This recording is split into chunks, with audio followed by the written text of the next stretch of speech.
আসসালামু আলাইকুম। সম্প্রতি নরওয়েতে একটা অদ্ভুত ঘটনা ঘটছে, অদ্ভুতই বলবো। সেটা হচ্ছে যে মনে করেন আপনি একটা লেকের পাড়ে থাকেন, আপনার বাড়ি হচ্ছে লেকের পাড়ে, তারপর হঠাৎ ঘুম থেকে উঠলেন অ্যান্ড দেখলেন যে আপনার বাসার ঠিক সাথেই একটা 135 মিটার লম্বা জাহাজ। তো এই ঘটনাটাই ঘটছে নরওয়েতে। এক ভদ্রলোক ঘুম থেকে উঠে দেখে যে তার বাসার ঠিক সাথে মাত্র কয়েক মিটার দূরে কন্টেনার জাহাজ, যেটা 135 মিটার লম্বা। জাহাজটার নাম হচ্ছে এনসিএল সালতান।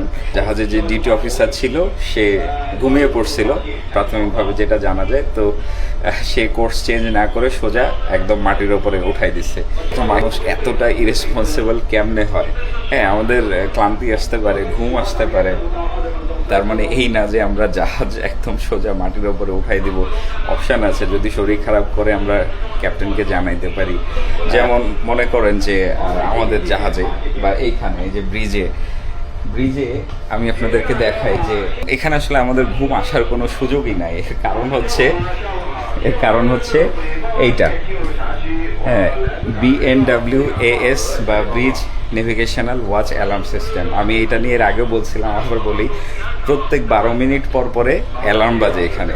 তো এই 12 মিনিটের মধ্যে আমি যদি এই জায়গায়, এই যে সেন্সার আছে এইখানে অথবা এইখানে, এই দুই জায়গায় এবং বাইরে দুইটা সুইচ আছে, একটা এখানে আছে আর আরেকটা হচ্ছে ওই পাশে আছে। তো এই 12 মিনিটের মধ্যে আমি যদি এখানে অথবা ওই সুইচ দিয়ে অ্যাকনলেজ না করি, তাহলে এই অ্যালার্মটা প্রথমে ক্যাপ্টেনের কেবিনে যাবে, 30 সেকেন্ড পরে ক্যাপ্টেনও যদি না থাকে তাহলে অন্যান্য যে ডিউটি অফিসার আছে তাদের কেবিনে যাবে।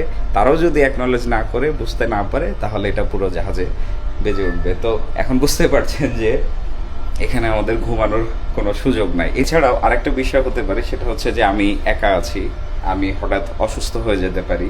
তো আমি যদি অসুস্থ হয়ে যাই আর এইখানে যদি না দাঁড়াতে পারি, তাহলে সেম কেস, যখন অ্যালার্ম যাবে তখন নিচে যারা আছে তারা বুঝবে যে সামথিং ইজ রং। আরেকটা বিষয় হচ্ছে যে খেয়াল করে দেখবেন যে এই সেন্সারের নিচে এখানে কোনো বসার ব্যবস্থা নাই।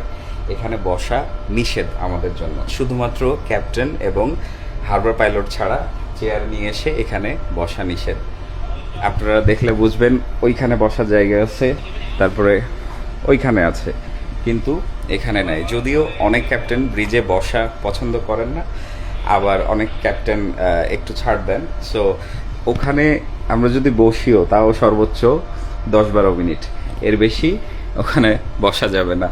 তো আমি যেখানে থাকি না কেন, আমাকে এইখানে এসে দাঁড়াতে হবে। আর আমি এখানে এসে দাঁড়ানো মানে আমি এখান থেকে সব দেখতে পাবো যে কি হচ্ছে না হচ্ছে। আমি জানি না ওই জাহাজে কি হয়েছে, কেমনে হয়েছে। আমার ধারণা ঘুম না, হয়তো কিছু খাওয়া অবস্থায় ছিল আর কি, আদারওয়াইজ এত ভুল হওয়ার কথা না। তো ওরা বিদেশি মানুষ, ওরা ভুল করলে সমস্যা নাই, ওদের হয়তো জব যাবে, ওরা অন্য কোথাও জব সুইচ করবে। বাট আমরা যারা থার্ড ওয়ার্ল্ড কান্ট্রির মানুষ, আমাদেরকে একটু বেশি সতর্ক থাকতে হয়। আমাদের জব আমাদের কাছে অনেক ইম্পর্ট্যান্ট। তো যাই হোক, ভালো থাকবেন। আল্লাহ হাফেজ। আসসালামু আলাইকুম।